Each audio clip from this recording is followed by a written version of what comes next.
students, welcome.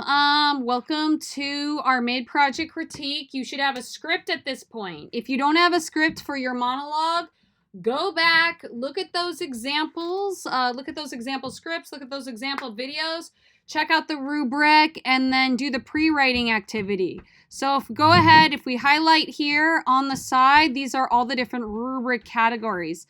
Again, because we're in this remote unit and the initial stages, just focus on the first two categories. So I want 3 next steps for each category. You could do more. Maybe you need to do more. So that's 6 total. 6 in this box, 6 in that box.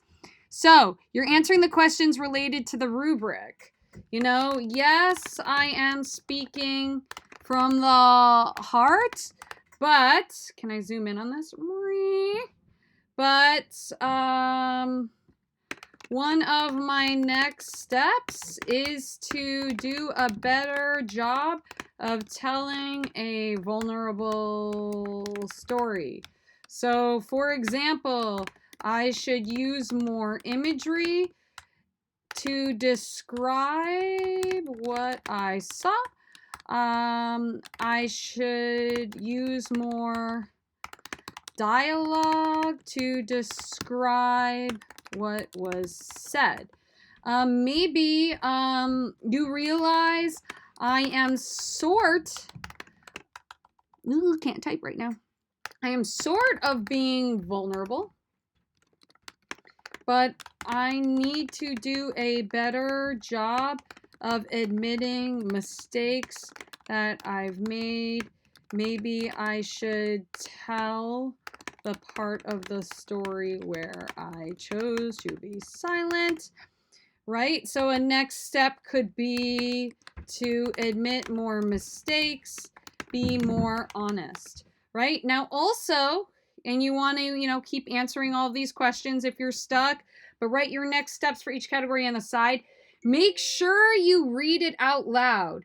You need to actually take the time to read it out loud and practice vocal choices. So a next step could be, I need to box the words that I am emphasizing because unfortunately I am reading my monologue in a rather monotone way, right?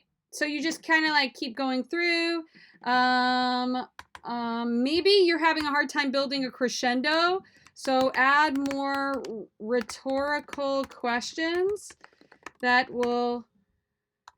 And sometimes like your voice isn't changing because you don't have chances in your script, right? You're not being vulnerable. You're not asking rhetorical questions. You're not getting the audience to think. Or maybe you need to show more conflict in the script so you can show more anger with your voice. It's so important that you find someone to go ahead and read through, like read it out loud, because you really need someone to hear you reading out loud. Maybe read it for someone, okay?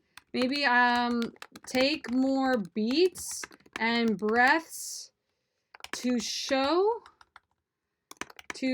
emotion and to show how difficult it is to open up. That kind of creates drama, putting in more beats. Okay, so I hope this helps as you go ahead and you work through and you identify 6 next steps for your monologue.